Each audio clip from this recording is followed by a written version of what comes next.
السلام علیکم ورحمۃ اللہ وبرکاتہ۔ میں ہوں مرزا شازیہ احمد۔ بسم اللہ الرحمن الرحیم۔ شروع اللہ کے نام سے جو بڑا مہربان نہایت رحم والا ہے۔ یہ میری ویڈیو ان تک ضرور دیکھنا، کیا پتہ اللہ آپ کو تہجد گزار لوگوں میں شامل کرے گا انشاءاللہ۔ تہجد کے لیے آنکھ کھلے تو سمجھ لینا کہ بلاوا آسمان سے آیا ہے۔ تہجد تو وہ طاقت ہے کہ جس سے دنوں میں بدلنے والی زندگی لمحوں میں بدل جاتی ہے۔ تہجد وہ واحد نماز ہے جو مؤذن کی نہیں، دل کی اذان پر پڑھی جاتی ہے۔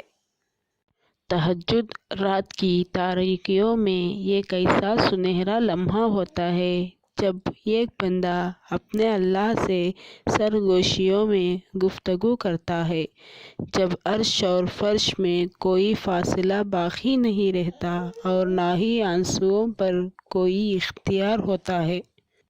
تہجد سے رب مل جاتا ہے، اور جب رب مل جاتا ہے تو سب مل جاتا ہے۔ تہجد سے تقدیر بدل جائے گی۔ راتوں کو اٹھ کر اللہ سے مانگو تو صحیح۔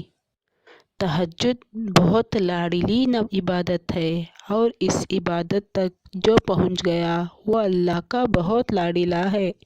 اور اللہ کیسے اپنے لاڈلے کی دعا رد کر سکتا ہے؟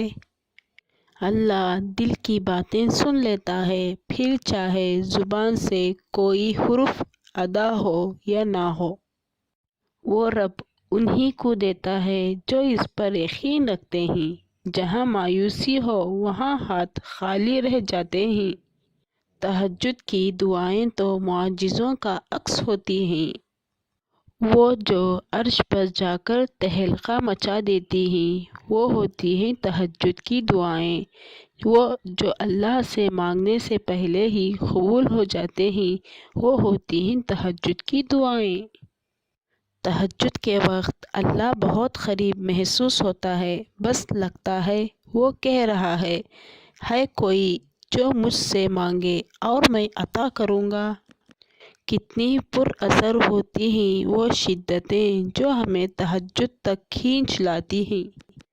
جب تمہیں کہیں سے کوئی امید نہیں رہتی تب وہ تمہیں تہجد کی لگن لگا دیتا ہے اور ایک نئی امیدوں سے جوڑ دیتا ہے، اور پھر تم جان جاتے ہو کہ جو درد دن کے اجالوں میں نہیں سمیٹ پاتا وہ رات کی تاریکیوں میں سمیٹ سکتا ہے۔ یہ بھی تو ممکن ہے کہ تمہیں جس معجزے کا بے صبری سے انتظار ہے تمہاری ایک آخری دعا کا منتظر ہو۔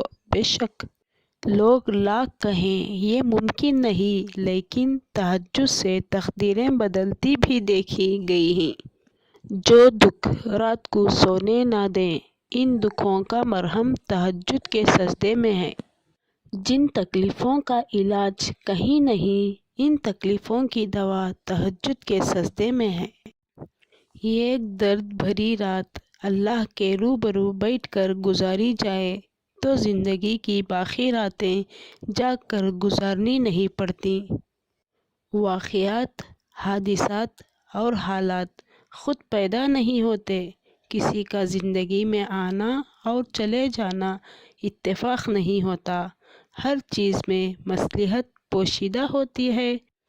تم جب خود اس کی طرف نہیں جاتے تو تمہیں اس کی طرف کھینچ کر بلایا جاتا ہے۔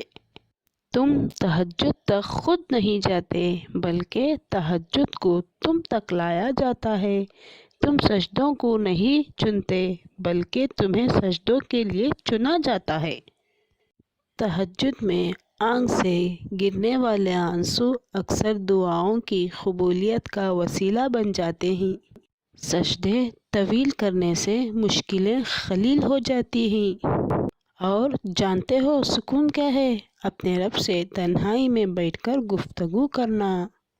ہر چیز نصیب کا حصہ ہے، پھر چاہے وہ غم ہو یا خوشی۔ ہم سوچتے ہیں کہ ہم خود اس کے جانب جاتے ہیں، حالانکہ ہمیں تو اس کی جانب بلایا جاتا ہے، کبھی گرا کر اور کبھی سنبھال کر۔ تیرے کن پر یقین ہے، اس لیے میری دعا کا سلسلہ قائم ہے ابھی تک۔